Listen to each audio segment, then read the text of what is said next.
Alright, real quick, before I give Lily the treat here, do you know how hard it's been to just kind of get her to arrange like this? Because Lily has this thing, thankfully, that she's very like conscious of just objects all around and such. So I've tried like put the games out and she keeps avoiding them, but I want to get her like closer and closer.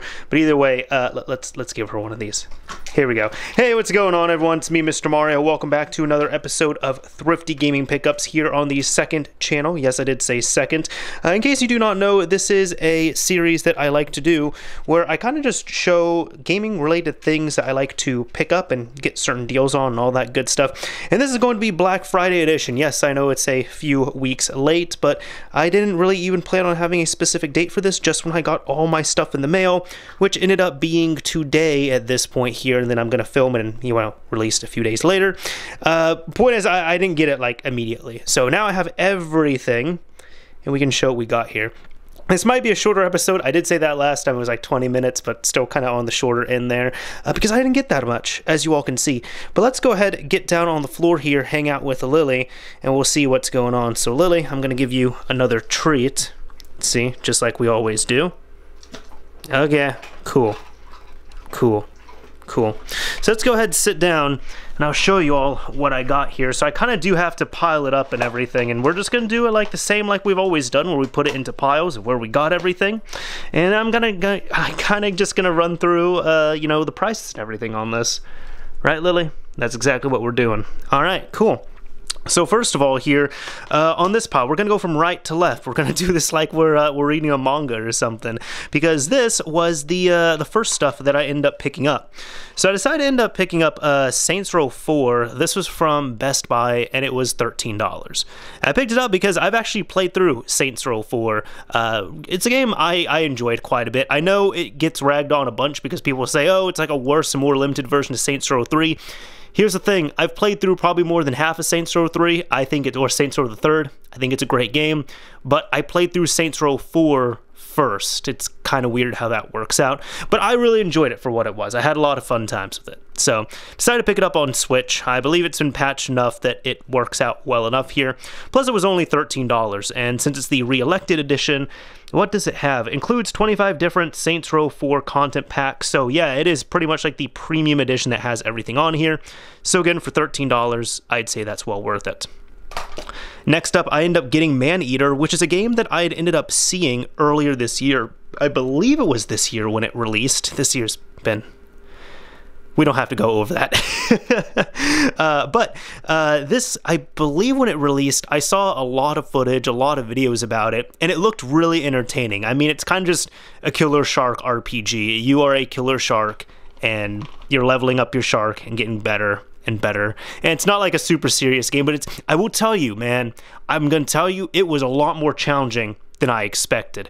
I did not expect this game to be as, like, serious as it is in a way. It's funny, but when you're playing, I'm like, damn, this is actually kind of a difficult game. So it's more just been something I pop into my PS4, I play, and I'm just listening to music in the background while I'm playing this. I will say, though, this game will run a PS4 ragged. Like, this is one of the... I don't have a PS5 right now. I'll just put that out. And it's not really by choice. I've tried to get a PS5 like 5 or 6 times, and every single time either the website crashes or they're out of stock, or both. So I've been playing this on my PS4 Pro, and my goodness, it's like I've cleaned my PS4 Pro, I've repasted it, but this game just does not run the best, and it's probably... It's right up there with making my PS4 Pro super loud. Like, maybe the only game that can compete with it is Final Fantasy 15 when you run it in performance mode to get like the highest frame rate possible. But when I was playing this, I was just like, you know, I'd really like to play this on PS5 just so I can have all the little enhancements to get, like, you know, proper frame rate and such. But either way, it's been fun to mess around with. I've gotten a few hours into it. And this was $13. So when I saw this for 13 bucks, I said instantly I'm going to pick that up. It's funny because I actually, even the way it got onto my radar, someone was tweeting about this being $13 and Watch Dogs Legion being $30. And I'm like, oh, I mean, that's cool. Watch Dogs Legion is half off already, like so close to release. But I don't really care about Watch Dogs. I want to be a shark for $13. And I guess the last thing I would say on here too, I was telling a friend of mine about this, and at first it sounded scary because she was thinking that you are a human getting attacked by sharks. And then she was instantly like, wait a minute, are you telling me you're the shark and you're attacking things? Okay, that sounds awesome. So it's, I'm not really into sharks. I'm not crazy about sharks. They terrify me a little bit, but I picked up Maneater so I can be a killer shark. And Lily's enjoyed it quite a bit.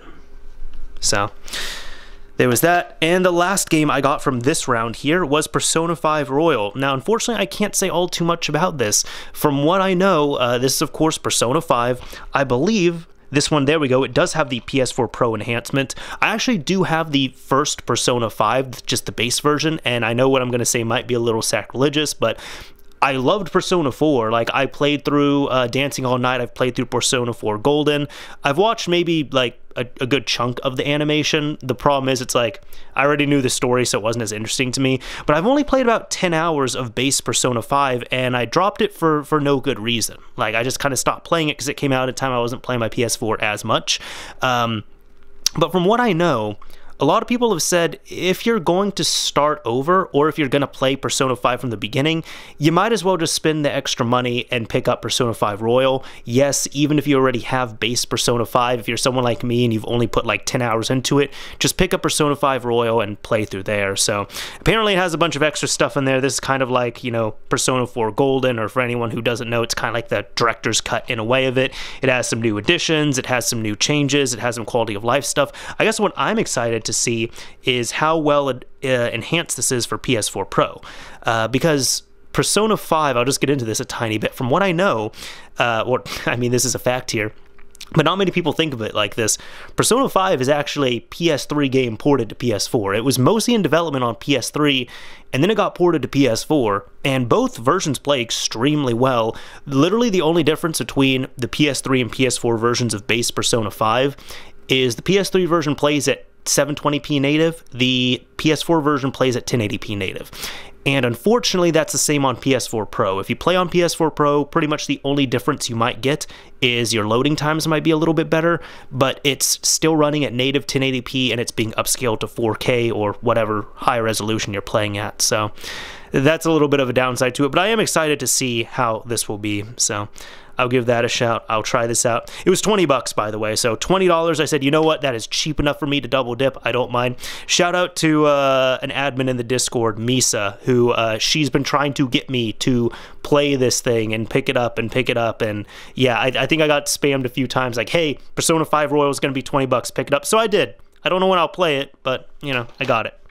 So the next couple of games right here, I also end up getting from Best Buy. This here, Burnout Paradise Remastered, I have not tried it yet, but the idea of having Burnout Paradise, probably my favorite Burnout, probably because it's the one I spent the most time on, but my favorite Burnout, I would say, having it portably on the Switch, and yes, I know it's, you know, it was on the PC, PS3, 360, but, you know, love this here. Plus it has all the add-ons. So yeah, it says includes add-ons from the Year of Paradise, and it doesn't say time savers not included. All right, so I'm not even sure what that is.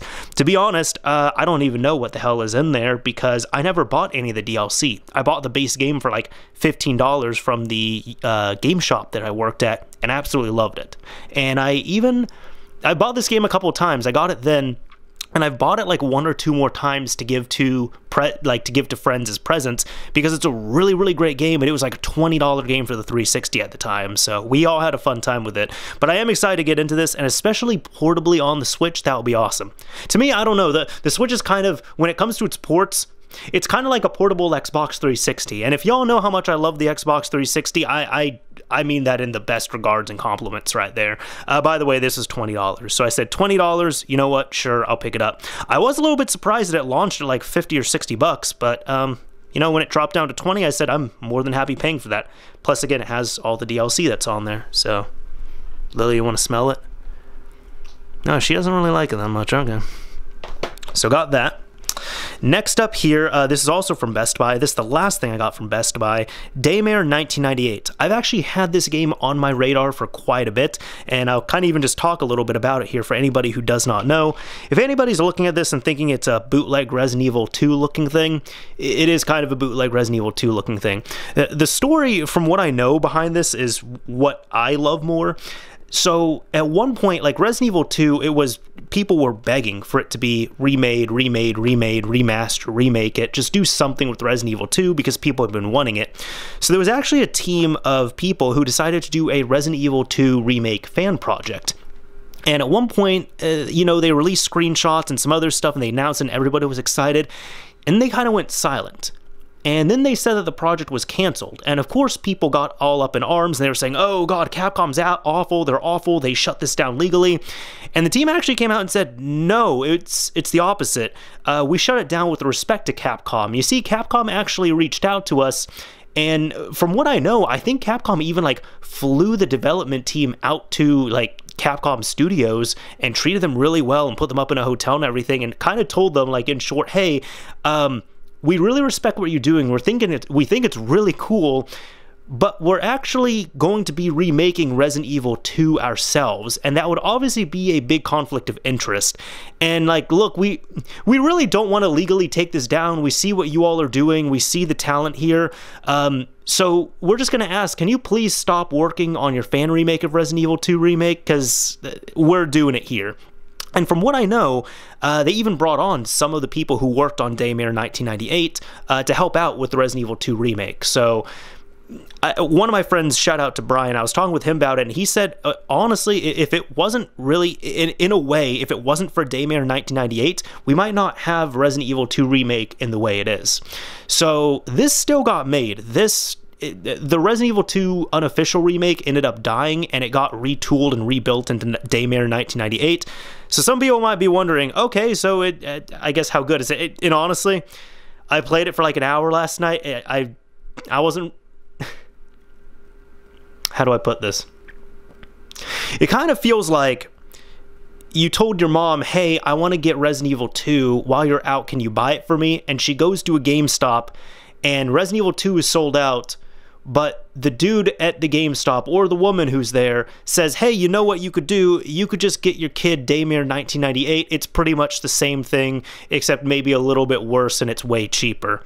It's like the generic Resident Evil 2, and it really feels like it. And this is actually another game. I was playing it again on PS4 Pro, and I'm like, you know, I would really love a PS5 for this, because, good God, the performance on this is all over the place. Like, insane, just like low detail to high detail stuff happening. You're just walking around, frame rate will go from somewhat smooth to like 10 frames a second to back to smooth. Like, it's a rough experience on PS4 Pro, unfortunately. So I'm not sure how it is on the Xbox One X. I'm not sure how much this cleans up on the current gen systems, technically current gen, like Series X and PS5. But this will also be another one I would want to re-experience it, so to speak, on the PS5. Some people might also be asking, like, you know, why didn't I just pick up Resident Evil 2? I already have Resident Evil 2 Remake, so I don't need to rebuy it. But they were actually the same price. This ended up being 15 bucks, so I said, you know what, for that cheap, I'm going to pick it up. But Resident Evil 2, the legitimate Resident Evil 2, is also 15 at many places, so that was cool to see as well. Now, for our last little stack of games here, I end up getting these from Gamefly, and I have talked about Gamefly a few times. I put on for Gamefly, like, I don't have a subscription, but yo, I will tell you all this. If you are wanting some good deals on games, look into Gamefly. Just their sales and such on there, especially during the holiday season, like Black Friday. You see what they do. For anyone that doesn't know, like if you're outside the US, Gamefly is a rental service where you end up paying a subscription, and it's all through the mail. So when you end up getting, let's say you end up renting Oddworld, Abe's Odyssey, New and Tasty, they end up selling you, or not selling you, they only give you the cartridge, and you play it, and then you send it back, and they give you another cartridge, or they give you a disc, or what have you. But in their warehouses, they have all of the original retail packaging. They have the artwork, they have any books, they have any DLCs, they have the original cases, they have all that original stuff, and they keep it on hand. And then when they end up selling it to you, and this is another thing too, even if you're, let's say you're renting a game and you really like it, you can say, hey, I want to buy this game, so you end up paying a little more, you buy it, and you end up keeping the game disc itself or the game cartridge, and they send you the booklet, the art, pretty much anything that was there. And as you can see, this is in like immaculate condition, because all they do is they open up the packaging just to take the game itself out, and then the only time they get rid of it is when they end up selling it. So you're getting used games at really good prices because they've been rented out, so you're getting them at an even better used price in practically brand new condition. So really look into GameFly, but let's get into this here. So Oddworld Abe's Odyssey, new and tasty.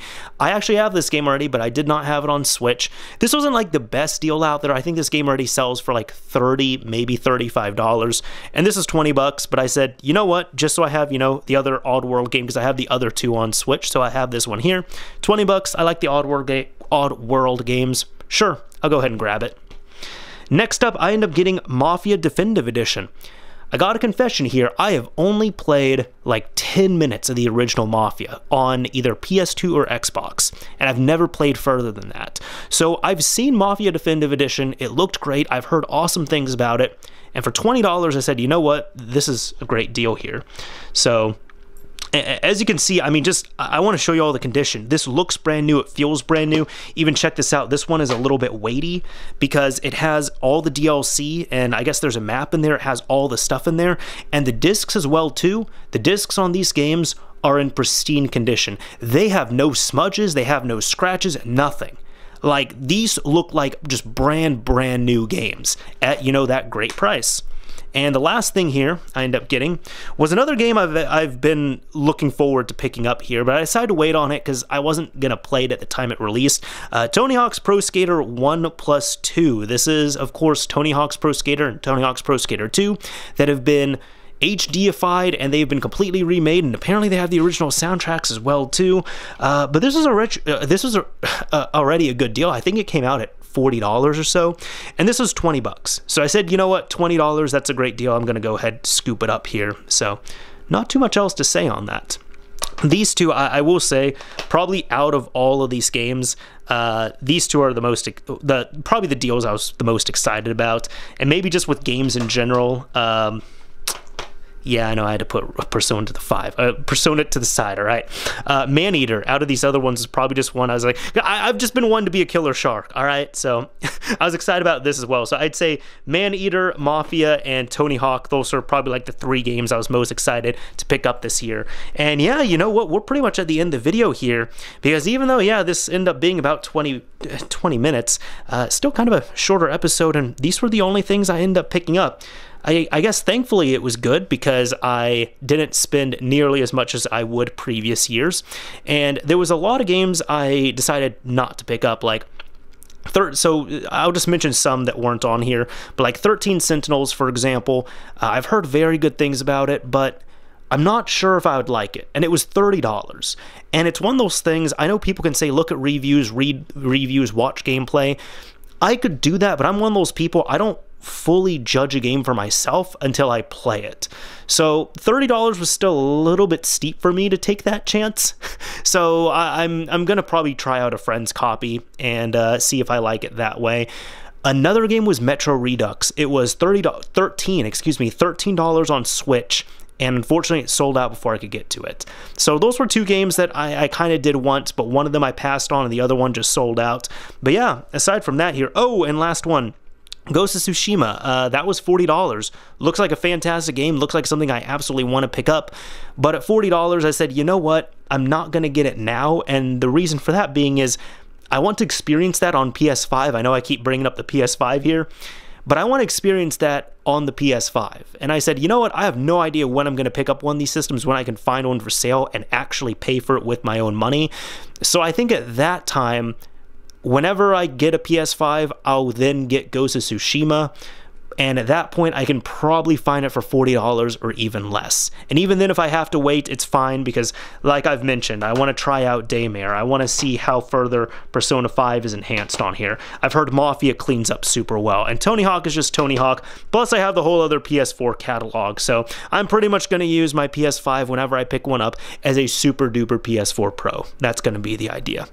Anyways, that's about it for this episode of Thrifty Gaming Pickups. If there was anything that you ended up picking up this Black Friday season, go ahead and let me know. Aside from that, this is about the only other stuff. I did get some hardware related things, but I'm not going to show that on purpose. One, because they weren't like crazy good deals, and two, because I don't want to spoil future stuff that I'm going to show. So I just showed the games right here, but this is what I picked up. Let me know if you decide to indulge in any Black Friday shopping, if there's anything you want to pick up. I did all this online, by the way. I want to stay safe. And plus, like, I don't even think I got anything on Friday. I think I got everything like the week before or the week of, but I didn't get anything on Friday, which is kind of nice about it now. But yeah, let's finish up this episode. Anyways, this is Mr. Mario signing off. Thank you all for watching, everyone. If you enjoyed this video, a like would absolutely be appreciated. If you didn't like it, as I always say, a dislike is completely fine. The only thing is, you are going to make this dog here really, really sad. Just look at that face. Unbelievable.